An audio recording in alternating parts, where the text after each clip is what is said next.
All right, welcome back in again, everybody. It is such a pleasure to have you on board here at Sports and Money or Pro Football GM or whatever name you've been introduced to. I am not a marketing or branding guy, never have been, never will be.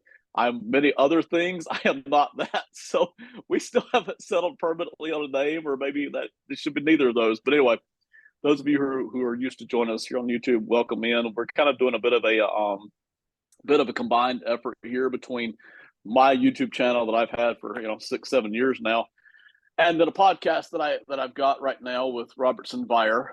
Me and him have been doing podcasts for I don't know a year and a half now, and it's an NFL podcast as well called Odds on Favorite. You can catch it on Apple, Spotify. Robertson, welcome in. Me and you know each other well. My audience doesn't necessarily know you, but they will quickly and they'll enjoy it. I appreciate working with Robertson. He does a ton of work. Matter of fact, I shouldn't say he does a ton of work because he doesn't. He does all the work for our podcast. All right. So I do absolutely nothing. I show up and give an opinion, and he's the one who literally does all the work. So Robertson, I appreciate it, but I also enjoy working with you. Welcome aboard, man. Yeah, glad to be on the YouTube channel now. But let me give some context to that comment you just made. I might do all the work, but nobody would listen to me if you weren't on there. So I'll just put that out there.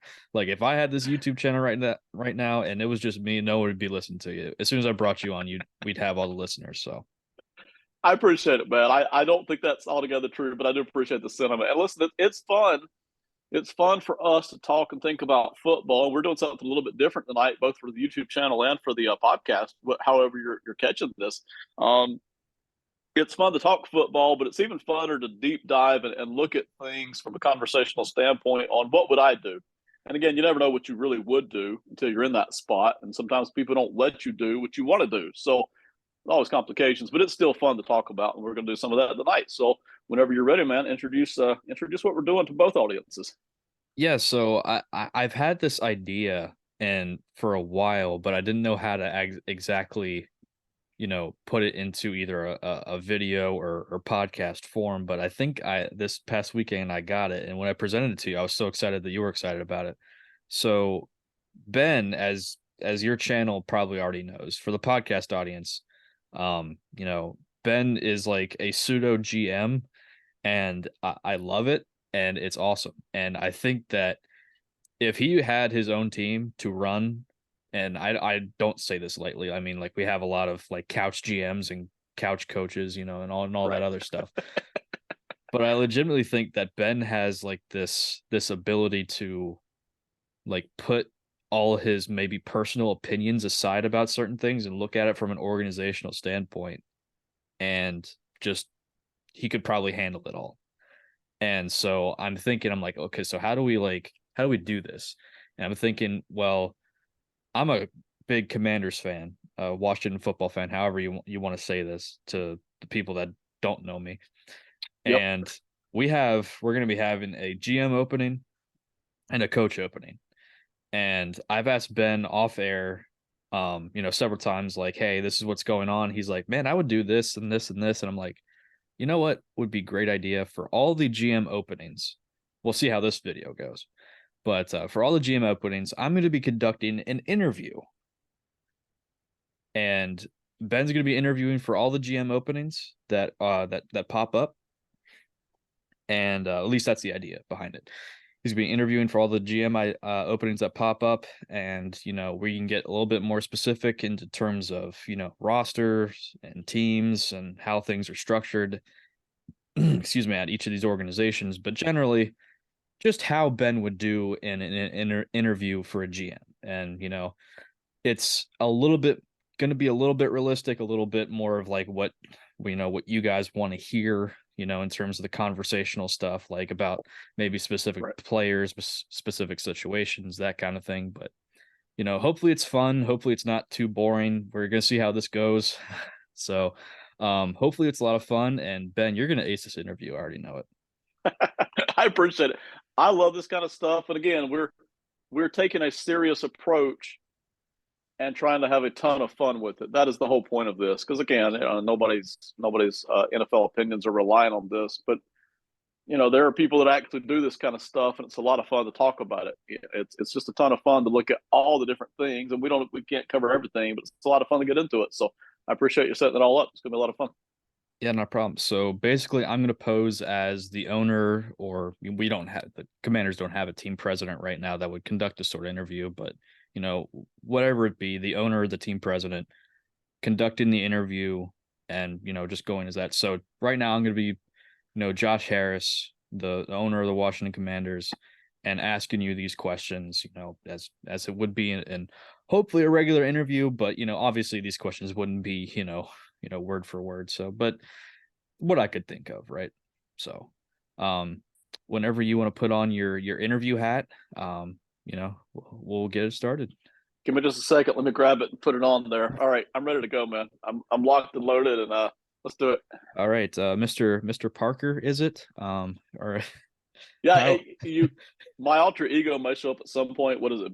Belgium and Barker, I think. Is that Belgium and Barker. Long story behind that one, but maybe for another episode we can get that one. Check our next check on our next podcast. Yeah, absolutely. So, Mr. Parker, we've looked at your resume and we just think that you're a good candidate to bring in to interview for our GM positioning, our open position. So, I am Josh Harris. I'm a multi-billionaire, obviously, if you couldn't tell by the look here.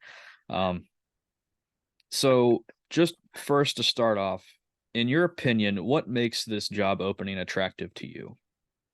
Yeah, I'll say it right off, and that is the addition of you, Josh Harris. I mean, because we all know, whether we've been within the organization or studying it from across the country, that the Washington Commanders have had a lot of trouble over the past 20 years, and we know why. We don't have to get into it. So having a fresh face here and the excitement and the buzz in the building, it hasn't been a great year. We all know that for Washington here. But just having Josh Harris as the owner, that's the excitement. That's the buzz. That's the reason that you look at this job. Bringing a fresh face. There's a lot of things to like about the history here with Washington too. But some of that history has been so far back, we're looking at bringing it back. But the freshness is really the key here. That's the number one reason I would be excited about coming in here. All right. So you can be as general or as specific as you want to be with this, but just give me your overall general 5-year plan for this specific team. Yeah, I want the team to be fast. And I want the team to be physical. Those are the two things. And again, that's kind of generic, right? Everybody says that. Oh, we want to be fast and physical. We want to be fast and physical. We're not looking to necessarily be the Miami Dolphins fast, but we don't want to be slow either. We want to be fast across the board. And I'm a big believer also in good financial cap management. I don't like what some teams are doing in the NFL, even some teams that are winning. I think it's going to catch up to them. I think you manage the cap intelligently. If you've got a year where you need to borrow a little bit and, boost a team that you think is ready to take that next step, you do it. I'm a big believer in that the coach that you bring in is probably more important than the quarterback, honestly. I know we'll get into that later, but you bring in the right coach who can develop all the players and give you a chance to win, because my job security is going to be resting on the first coach I bring in. So I'm a huge believer that the coach I bring in is just as important as the quarterback I bring in. Those are some of the headlines right there of what I'm looking at. We can go as deep as you want to go, but I do want to be fast. I want to be physical up front, offensive and defensive lines. And I want to bring in a good coach who's going to develop everything that I hand him. I'm going to be the one picking out the pieces, but I expect him to develop these things. And if he can't, then I picked the wrong coach. So that's what we're looking at. So you mentioned the coach, and we'll get to that here in a second. But where do you see this team in 5 years? So if your plan, everything goes right, where do you see this team in 5 years? The way where I see it, and I don't, I try not to brag when I say it, we should be in the playoffs at least 2 or 3 out of those 5 years, and we should have a shot at the Super Bowl. Now, actually getting to a Super Bowl and winning, that there's some luck involved in that, along with being very, very good at what you do. So that's not going to be guaranteed. But I think that's where we should be in 5 years. I would be disappointed in myself if we weren't. The NFL, honestly, without even setting myself up to fail here, the NFL almost gives you one playoff appearance every 5 years if you're trying at all. So to not have one in 5 years would be a bust. So you really should be in the playoffs 2 to 3 times every 5 years if you're good and decent. And you should have a shot at a Super Bowl. That's where I would be expecting to be. that we at least have a shot at that. Now, that doesn't necessarily guarantee that we're going to be there because, again, only 2 teams can even make it every year out of the 32. But we have every reason to expect and hope that we should be in the playoffs and that we should be competing for a Super Bowl. We should be in that mix. We're seeing this year 10 or 12 teams that have had a shot at some point this year. It's going to narrow down to 7 or 8. But we should be in that mix. There's no reason we can't be. There's already a decent talent base here to work with. It's not like we have to tear everything down to the studs. So I don't see why in 5 years, as we start adding to that and developing that, why we can't be in the playoffs on a somewhat consistent basis and giving ourselves a shot at being in that Super Bowl mix. I think that's very reasonable. So I just said this not long ago at an event. This actually happened. I said this a couple weeks ago at an event that I was conducting an interview, or someone was, interviewing me, member of the media, covering the event. I said that going 8-1 is easy, but building the team the right way to be a consistent contender going forward is very hard to do. Just based on that philosophy of, I'm sure that you could get your guys in here and put together a competitive team, and we can maybe even get a playoff spot in year 1. Which avenue do you prefer? Do you prefer, struggling the first year or 2 in your new regime, no matter who the coach is and who the quarterback is, but struggling, but in hopes of that paying off in the long run? Almost to trust the process, if you will, with the 76ers. Yeah, so I'm a trust the process kind of guy. Now, by year 2 and 3, my own job security is going to be kicking in, right? And we're thinking, well, how do I keep my job here? But year 1, I expect us to be competitive every single game. If we're not, then we haven't done something right. Because, again, the talent base is already here to work with. We should be competitive every single game in year 1. But still, year 1, anytime you're bringing in a new coach, maybe a new quarterback, new players on defense possibly, you can expect the possibility to struggle in year 1. By year 2, if you've got the right guys in place, then you ought to be hanging around 500. And by year 3, you really should be in the playoffs and staying in the playoffs if you're doing it right. And again, one injury at quarterback can give you one bad season, but you can't be stringing together 2 or 3 bad seasons, because I think you're right. 8-1 is kind of easy. The NFL almost gives you that on a rotational basis. So if we're just doing that and trying to keep our jobs, we're not doing something right. We're not getting an edge anywhere. So part of that I'll add to it is I believe in taking measured strategic risks. I don't believe in doing everything just to have a 500 record or a slightly winning record and just keeping our job. That's not the point. Obviously, I want to keep my job, but that's not the point. The point is that you take measured, calculated risks that give you shots at winning the Super Bowl. And that will be the point of everything that we do. All right. So you mentioned a couple minutes ago the importance of head coaches and getting the right one. We obviously need one. Ron Rivera is for all intents and purposes, he's gone after the season is over. There could potentially be some really big names out there. Bill Belichick's name is being thrown out there. Jim Harbaugh's name is being thrown out there. Maybe even a Mike Tomlin could be available. There's also a lot of young defensive minds that appear ready to take the next step from being an offensive coordinator to a full-blown head coach. Ben Johnson, Brian Johnson, Bobby Slowick, some other guys, maybe even a Kellen Moore, although, personally not a fan, side note. But these guys could potentially be available, these young offensive minds that seem to be highly coveted by other organizations. Which potential head coaching candidates that you believe that you can acquire, which ones are top 3 on your wish list? Yeah, well, first of all, and I've got 3 ready. Any guy that we decide we want to be the coach, we think we're going to pursue aggressively. We're not going to sit around and wait for some other team to snap him up and be like, well, darn, that you have to be aggressive with that. You can't just kind of wait and see. You got to know who you want, and we know who we want. First guy I would want would be Ben Johnson, the offensive coordinator for the Detroit Lions. He's never coached as a head coach before. There is some risk there, so that's where our risk starts. You don't know, we don't know, I don't know how good the guy will be at head coach until you give him a shot. And I don't mean just one season. That's going to take 2 or 3. But I like Ben Johnson, watching what he's done there in Detroit.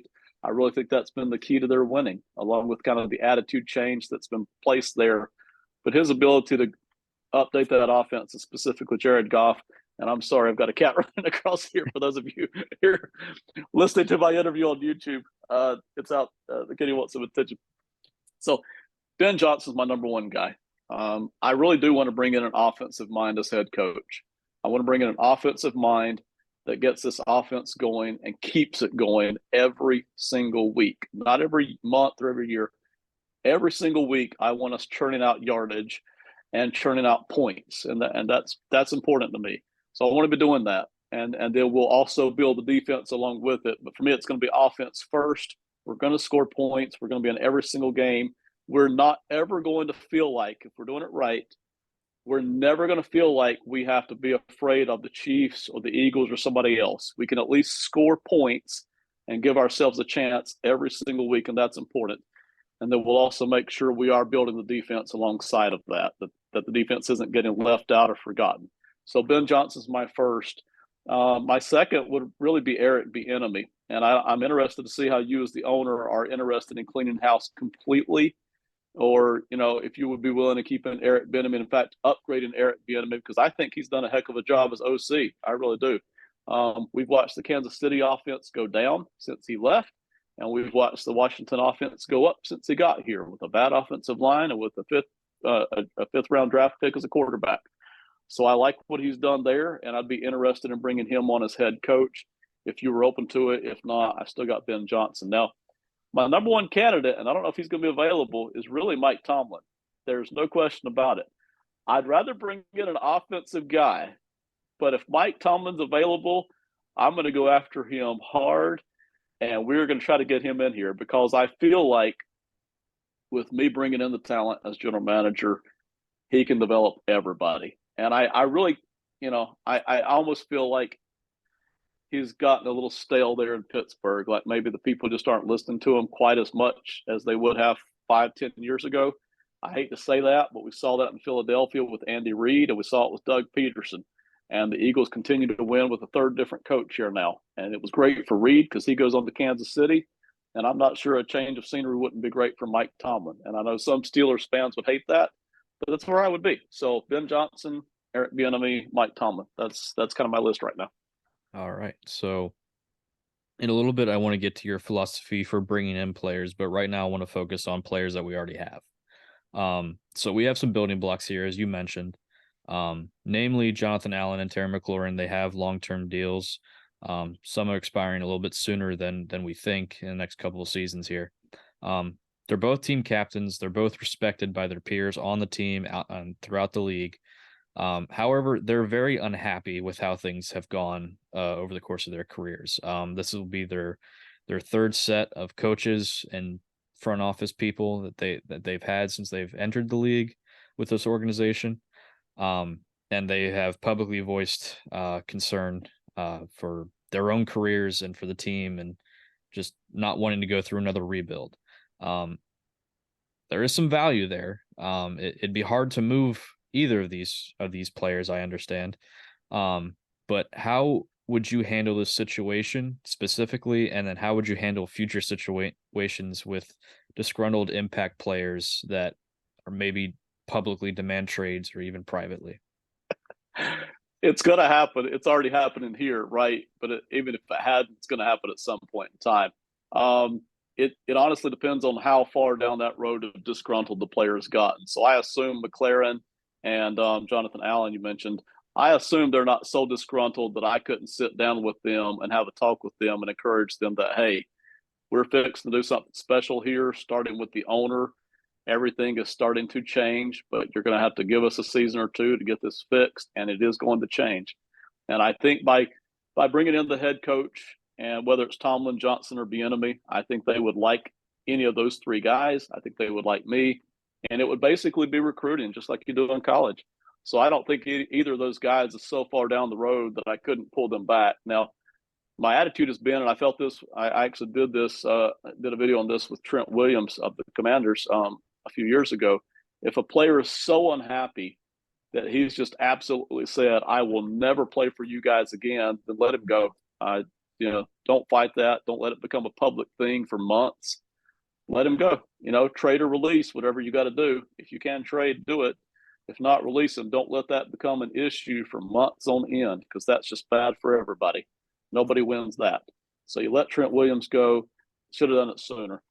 But for those two players, I think I can pull them back in, and I'm going to do my best to do that. I like both of those players. We have benefits of keeping both of those players. I like McLaren, I like Allen. So I'm going to do my best to keep those guys, and I think I can. I really do. Not that it's any of my business, because I'm going to be hands off on the football side of things, but just out of sheer curiosity and for the sake of argument here, if it gets to that point where they're like, yeah, I'm not jazzed about the coaching decision. I'm not liking the way this team is going. I want to win now. I'm not in for another rebuild. What do you think that you can get for these guys? Yeah, that's a great question. For Allen, I don't think you can get a whole lot because the money's high, and he's playing that defensive tackle spot. And even though I believe he's a good player, I don't think you're just going to get a whole lot for him. So I'm thinking maybe second round pick, third round pick is probably where you're sitting. Probably a 3 is what I'm thinking that we could get. Maybe you might catch a 3 and a 7, maybe something like that. Somewhere in that range is where I'm getting. McLaren, I think a lot of teams will be interested in him. There are some teams like the Titans who could really, really, really use a wide receiver, especially a proven wide receiver, because some of them just aren't very good at drafting wide receiver. Heck, the Eagles historically haven't been good at drafting wide receivers. So I think there are enough teams out there who would love to have McLaren on their team. I think we could probably pick up a first-round pick for him. I'm thinking maybe a 1 and a 5, something like that. But I actually think we could get a first-round pick for McLaren.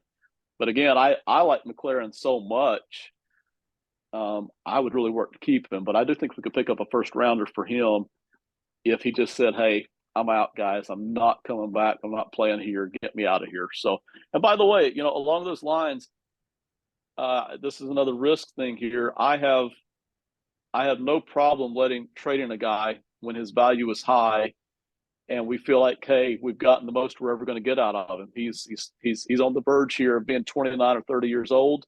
His trade value is high. I almost don't care how good of a player he is. If it's time to let him go here in a season or two, go ahead and do it while you can still get trade value. So I'm perfectly willing to let go of any player if I think it'll make the team better over the next couple of seasons. So Cam Curl is a safety that has played well. He's been a bit of a diamond in the rough. He was a 7th round pick, has really played his heart out. He's played a lot. He's maybe one of the top safeties, strong safeties in the game right now, definitely top 10.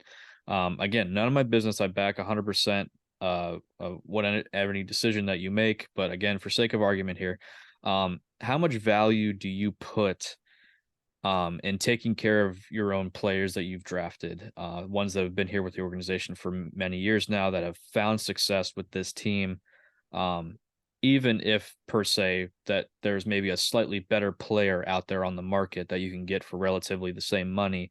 How important is it for you to keep that relationship with that player strong and take care of them?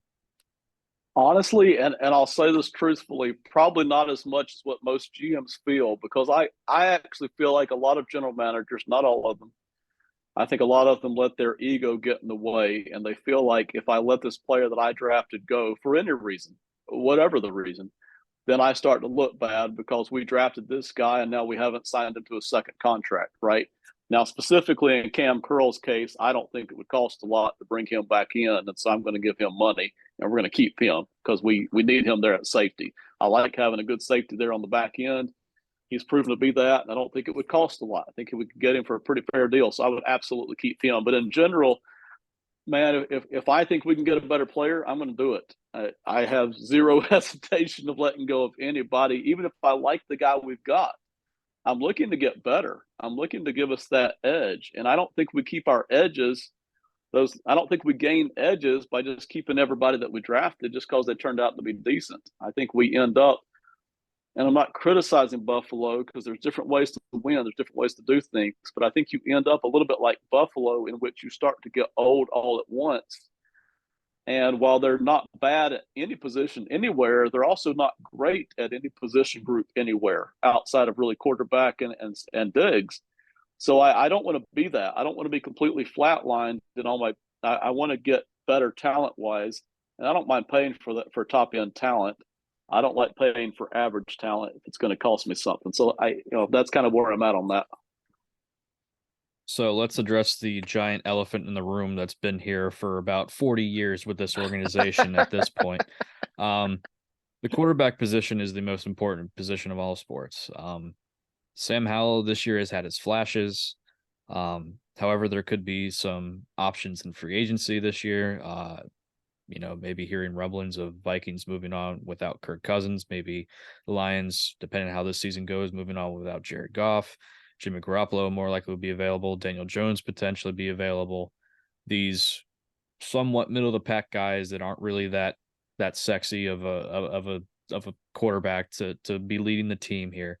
And we also will have probably a top 5 pick. So if you were to become the GM of this team, what would your preferred way of this situation panning out? How do you want to see this situation go? This is where you're going to start to see my aggressiveness and my willingness to take risks kick in pretty hard. I like Sam Howell. I do. He's proven better, obviously, than his 5th round draft pick status. Part of that, I think, is due to Eric Bieniemy doing a fantastic job as OC this year, or I'd say a really good job as OC this year. And part of that is Howell just being a playmaker with guys to throw the football to. But I'm going to get aggressive at quarterback. I really want to get what I would view to be one of the good ones out of this draft. And that might be Drake May, and that we might even get really aggressive and trade up all the way up for Caleb Williams. I think too many teams have somehow trading up for quarterback from say 17 all the way up into number 2 and number 1 has gotten to be a stigma, like you should never do it. Well, if you're drafting for your Hall of Fame quarterback or your All Pro quarterback, who wouldn't do it if you knew that's what you were getting, right? So I would be aggressive with it. It might be Drake May. It might be Michael Penix. It might be Jaden Daniels out of LSU. I like 4 different guys. So I would be aggressive with it. But I wouldn't let go of Jacoby Brissett or Sam Howell. What I would do is I would get the coach in the room, the agent in the room, and Howell in the room. And I would say, hey, we like what you're doing, but we need to see more. And we're bringing in another guy too. And you're going to battle it out year 1. So, again, that's not great news for Howell. My concern with Howell is that he's going to flatline somewhere, and he's just going to turn into an average quarterback, and we're going to kind of be capped there. I don't want to be capped at 8-1 with Sam Howell. I want to give us a shot to win Super Bowls, and I don't think Howell has that top end. I just don't. Even if he gives us a chance to compete, we all keep our jobs, that's great. I want more than that. So I'm going to go for more than that with Drake May or Caleb Williams or Michael Penix or Jaden Daniels. I'm going to swing higher than that, but we'll also keep Howell because he has played well. And we'll also keep Jacoby Brissett because I think he's one of the finest backups in the league, and it gives us a chance to win even if our main guy goes down. So that's where my aggressiveness and risk-taking is really going to kick in right there. All right, so we've been talking about recently the draft, so let's stay on that track here. Like I said, it's more likely than not we're gonna have a top 5 pick, maybe even top 4, could potentially be a top 3 pick. So a very high draft pick in this upcoming draft. We have at the current moment 5 picks in the first 3 rounds. There's a lot of opportunity, there's a lot of potential here for this to be a truly franchise-altering draft. This is going to be truly a franchise-altering offseason as a whole. How do you plan on attacking this, especially early on? If there's, a guy that you really like, then obviously you have, we're behind you 100%. Go get him. But if you can't get him, what are the fail safes here? What is your plan of attack on this? Yeah, so let's put quarterback aside because I think that's its own conversation, right? Let's assume we've done whatever we're going to do at quarterback, and I've got all my draft picks to play with, right? At that point, at the number 4 pick, I'm not looking for any position. I'm looking for the absolute best, most difference-making guy I think is going to be with us for the next 10 years and truly give us a chance at being franchise-altering. whatever position it is. I do not care. When I'm up in that 4 spot, I'm not looking for a position. I'm looking for a player who is going to be a difference maker, because we've all seen all the drafts of all the teams where we went after a position and we lost out on 4 or 5 other guys who would have been amazing for us. They just would have, and nobody cares what position they play when they're amazing, you know.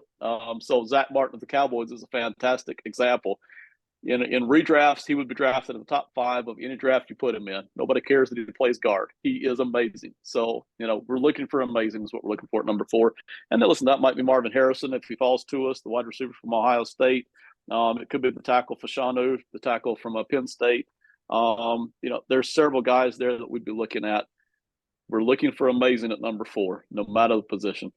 After that, we're going to start to settle down into our routine and our process, and it starts with offensive line. I can't fix the offensive line in one off season. It just can't be done. But we're sure as heck going to try. So somewhere in those top 3 picks, we're going to get at least one good, outstanding prospect on the offensive line, if not 2. And every year after that, in the draft, we're going to be drafting probably 2 offensive linemen. It may not be the top 2 picks. Somewhere in those top 7, you know, in those 7 rounds, we're going to be going after 2 offensive linemen to create that pipeline. So that's going to be the focus this offseason. Amazing at number 4. And then the offensive line is going to be our second focus right after that, because it's got to be, it's the mess right now. It's got to be upgraded. Are you very attached to number 4? Or if, you know, not saying that you wouldn't do your due diligence, but if someone were to come with an offer that is reasonable, would you trade back? Yeah, and I would trade back or up. I am open to either one, man. I am absolutely, if we think we're making ourselves better for the next 5 years, we are going for it. So that means trading up. I don't care what people think. Like, if it means trading up, we're going to do it. But if somebody comes and says, hey, we're sitting here at number 10, there's players I like at number 10 as well. So like, can I pick up a second rounder and move back to number 10? Heck yeah. So unless there's somebody I absolutely am in love with, what I'll probably tell them, and this can get a little tricky, this can always get tricky, we're going to see who's sitting there at number 4. If a Marvin Harrison is sitting there, we may not be moving off of number 4. But in general, we're willing to move back. We are happy to move back because we think we can make the team better. And it's not necessarily about accumulating more picks. It's about, hey, we got a second rounder off of this. We got another 5th rounder too while we're at it. So, yeah, happy to move back, happy to move up. All right, so let's shift to free agency for a second. You said you like a nice, balanced, well-managed cap situation. We've got a lot of cap space this offseason, $90 million projected to be right now. NFL won't release figures in case anyone didn't know that. They won't release figures for whatever reason for potential cap space. So even with that, there's potential to create more through various roster moves, trades, you know, early releases with expiring contracts or, you know, no guarantees left. What is your overall philosophy on free agents and just free agent spending in general? You know, there's a lot of people, there's a lot of teams that win the offseason that sign all of the high price free agents, and occasionally it'll work out for them, occasionally it doesn't. Prime example, just, you know, we can go back to, I think it was the 2015-2016 Giants. They spent so much money on that defense and it worked out great for 1 year, and then everyone got old within like half a second and it all failed. So I'm not opposed to signing the check if a Tyreek Hill was available and we give him the max contract, right? I'm not opposed to signing that if that's what you believe in doing. My question is, how do you want to balance that? If there truly is a great player, do we want to have that conversation? Do you think that it would be worth it? That kind of philosophy.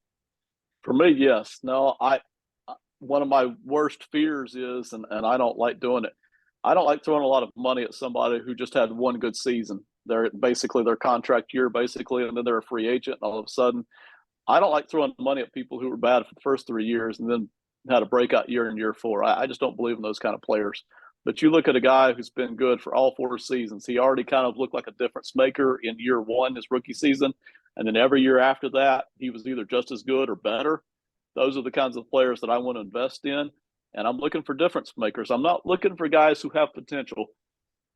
One of my favorite sayings is don't ever pay for potential in football free agency because it just doesn't usually pan out. Every once in a while it does, usually it doesn't. So we're going to pay for proven players who have been difference makers. And I don't mind paying a lot of money for those guys. You mentioned the Tyreek Hill. One of the more quieter signings is the Kansas City Chiefs 2 seasons ago, Joe Tooney at guard. He's been phenomenal, but he was a proven guy. He was a no-doubt guy. They had to pay a pretty fair amount of money at the time to get him. It's not that much now necessarily because the market changes, but they had to pay a pretty fair amount. They also went after Frank Clark, and while Frank Clark had some big postseason games, in general, Frank Clark, they were always looking for another edge rusher the entire time they had Frank Clark. So, throwing the money at him, he was a guy that really showed when he was in Seattle that he really couldn't beat people one-on-one off the edge. Most of his sacks were kind of scheme generated off of twists and stunts. So I really thought the Chiefs should have not done that one. Said so at the time, and I feel like the years have borne that out. But that's a good one and a bad one there for Kansas City. I have no problem doing a big deal and throwing a lot of money at a guy that has already proven that he is truly a difference maker. But we're going to stay away from the guys that have tended to show that, hey, 3 seasons, we haven't looked very good. We just had a big 4th year. We're going to stay away from those guys. Free agents can do a lot for really bringing in excitement for the team, though. It really does bring in energy into the building that other things don't. So I do like to maybe do one a season. We won't spend all that cap space in one off season, but I do like making one big off, basically one per season, one big free agent signing. It really does tend to add building blocks that maybe, hey, I won't be good at drafting all the positions. So whatever we're not good at drafting, bringing in a free agent right there certainly can help. So say this player has been good, maybe even great for 6, 7 seasons, 8 seasons, 9 seasons, where he's maybe past his physical prime at this point, but big name.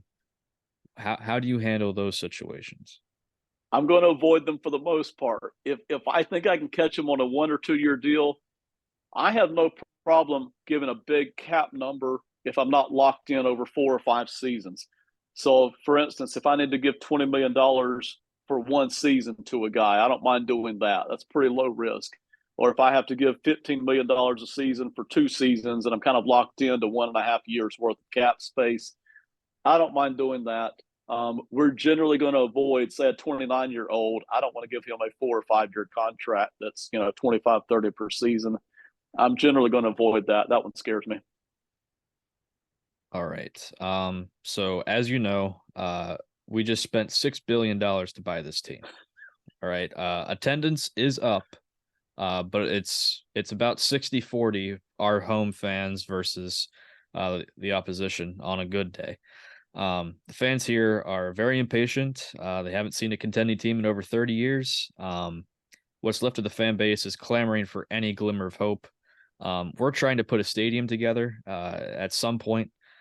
So that's going to be another $2 to $3 billion. I'm sure that's coming out of my pocket. So that being said, do any of these factors have any impact on your strategy and or philosophy in any way, shape, or form? I would say if I knew that going in, and you're telling me that it is a factor, I would want to make sure that we had an offense that even if we're losing games, let's say we're going 8-1 in a season, let's have an offense that's putting on a show so people can enjoy it. That's it. But I was already intending to do that anyway. I already want a good offense that's actually going to give us a chance to compete with the Mahomeses and the Josh Allens and the Eagles, you name it, the Dak Prescotts this season. We're going to need an offense that can keep up. So, and the Commanders kind of have one now, right? But I want us to truly have one year in and year out. So that's really the only difference it would make. Other than that, just winning is what's going to make the difference of bringing those guys back in. One thing I do think we have, I don't want to say we've completely lost it, but we're on the edge of losing it. All up and down the eastern seaboard used to be all Washington country because there was no Falcons, there was no Panthers. As the years go by, there will be fewer and fewer Washington fans on the East Coast unless we start winning and people just like us. So we still have a chance right now to kind of catch that second generation whose dad was a Washington fan. We can still catch them right now if we start winning right now and keep that Washington fans who aren't just in DC. They're all up and down the East Coast. We can still keep them because, to be honest, the Falcons and the Panthers haven't really won enough to just capture the hearts of those regions yet. So if we keep winning, if we can start winning again, we can keep some of those second generation fans that used to be all up and down the Eastern Seaboard. So you do realize if you take this job that Dan Snyder is no longer here. I am here. I'm generally liked. I don't like to toot my own horn here, but I'm generally liked so far. I bought everyone a beer when I first became owner that day. So, you know, people kind of like me. Yeah. They're still a little skittish, but there's no one else to blame at the current moment in time. So you would be it. Right. You are going to catch, it'll be head coach first, and then you maybe it's 1 and 1A, right? So when things get a little tough, you understand the pressure that's going to be coming with this, where you're going to be receiving lots and hate mail and hate comments. Yeah, I'm probably going to start my own podcast where we just read those out every week and have a good time with it, just to give fans a voice. But that's part of it. If you want the money and you want the attention and you want the fun of making your own decisions, you better expect the heat when it doesn't go right. You know, even currently on my podcast and YouTube channels, I give heat to people who just aren't getting it done right. They've had their chances, they're not getting it done. So that's part of it. If you don't like it, you better stay at home. So, Yeah, so I think we should get on Hard Knocks personally. I mean, I think that would do a lot personally, but I will let you end up making that decision. I have a say, I'm sure, but you know, it's your team. I think it would be good for the brand that we're trying to rebrand hopefully soon. yeah. So you know, it would be maybe a good idea, but overall though, do you have any questions for me? Yeah, I definitely do. One of the things that does bother me, and maybe it shouldn't, but it does, is that the team doesn't yet have a brand of its own, that name and that uniform. So, what are the plans coming up? Do you have a name change in mind? Because as much as I know a lot of Washington fans would like to go back to the old name, I don't think they're going to be able to do that. So, do you have a new name that you're leaning toward? And are we going to bring back the traditional colors? Is that on the table? Because I think that goes into it as well. I think that goes into the fans and the players all feeling like they're part of something special. So I have not been shy to express my love for the way things that used to be. I've often stated my love for the old stadium, the old name, the old colors, which technically they still are there, but just in a very bastardized way, if I may say so. Um, I would love to bring the old uniforms back. I thought that they were very classic. They haven't really changed that much. If you just go back before there was a total rebrand to the Commanders.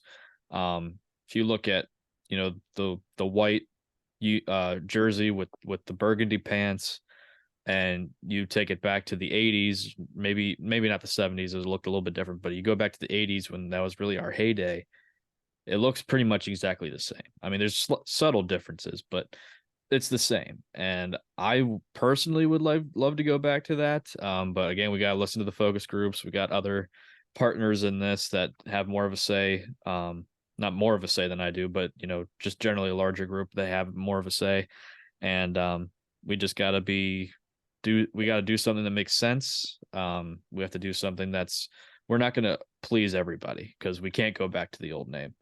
At least that's the stance that I believe I'm taking. So can't go back to the old name.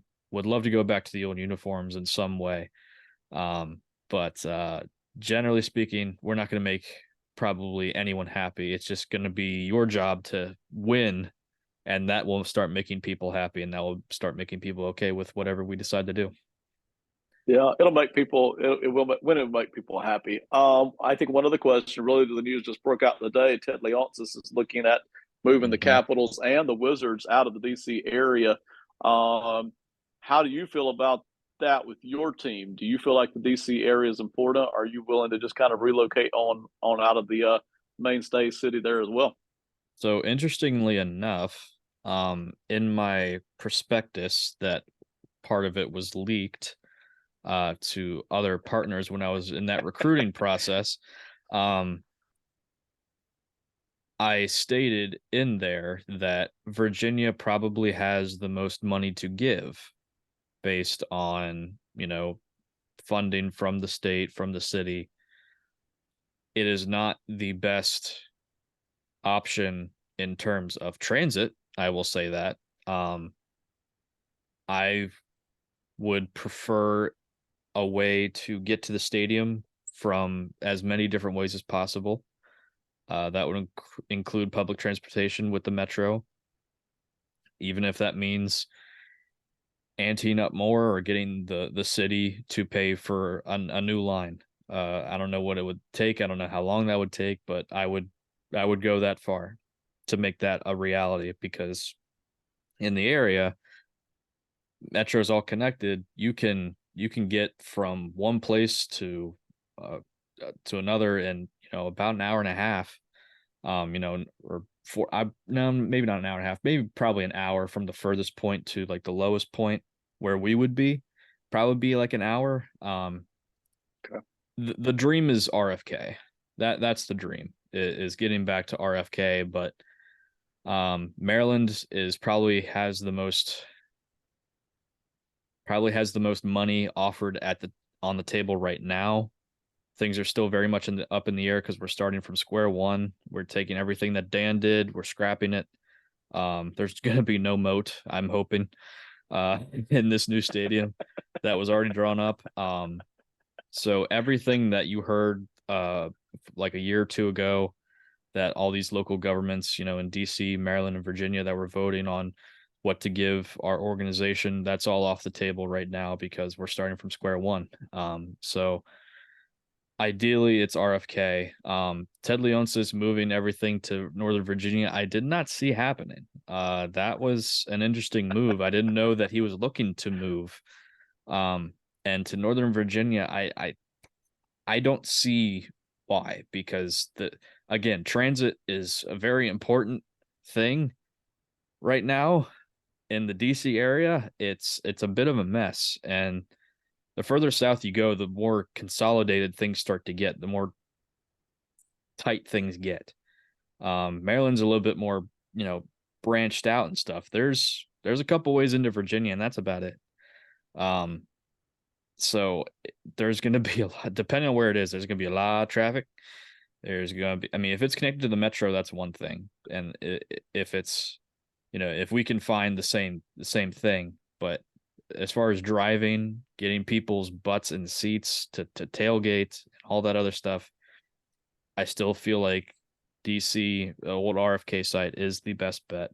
Or unfortunately, building right across from FedEx. I don't know if, I'm pretty sure Dan gave me the land in that deal that's right beside FedEx Field, but I'm not 100% sure. So that's also an option.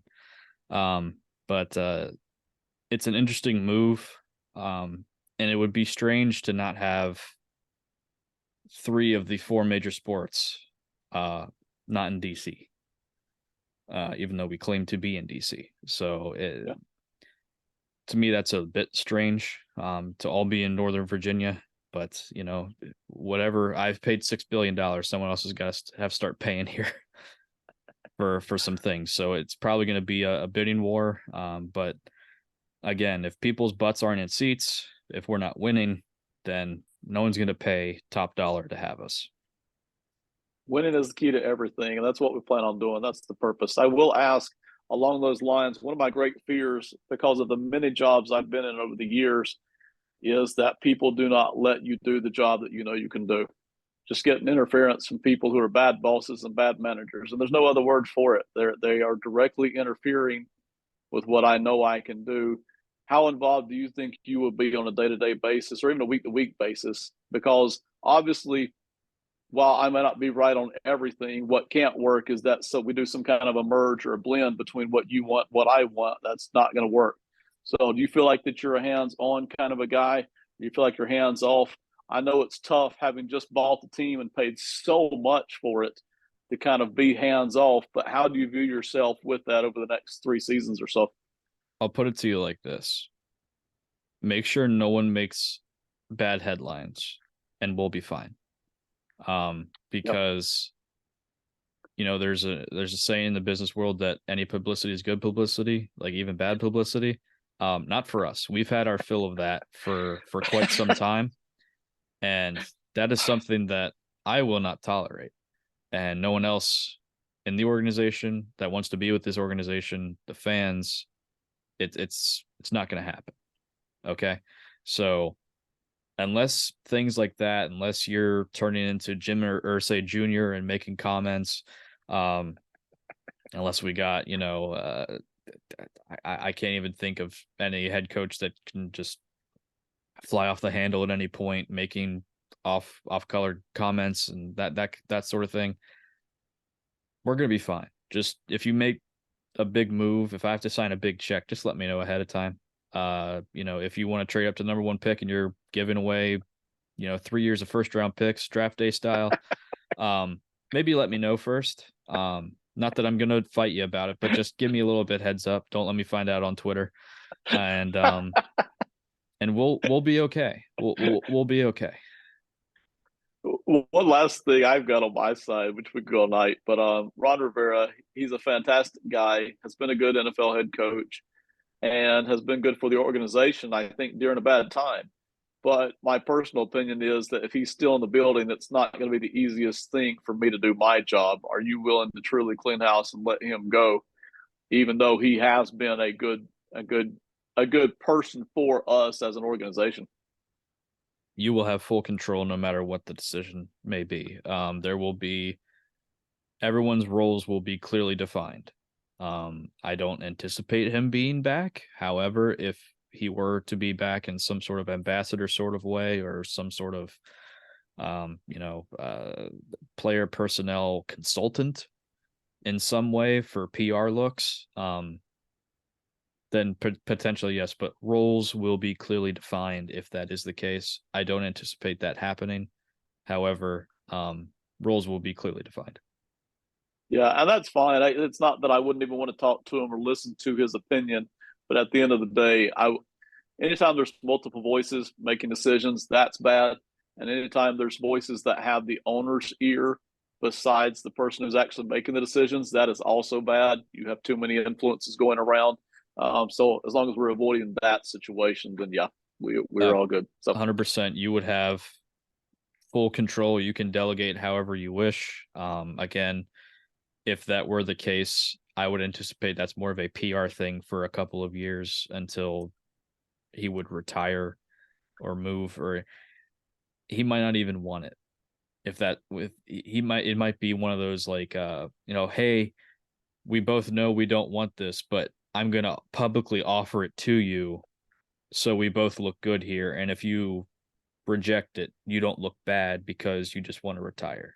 That kind of situation. So he would have no decisioning power.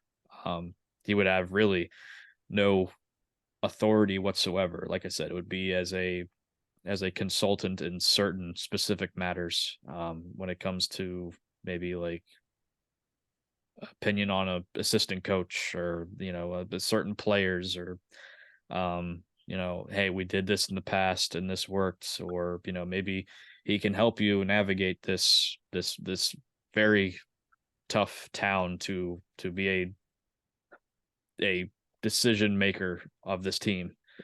But no, there should be no friction if that were to be the case, and I don't anticipate that even happening.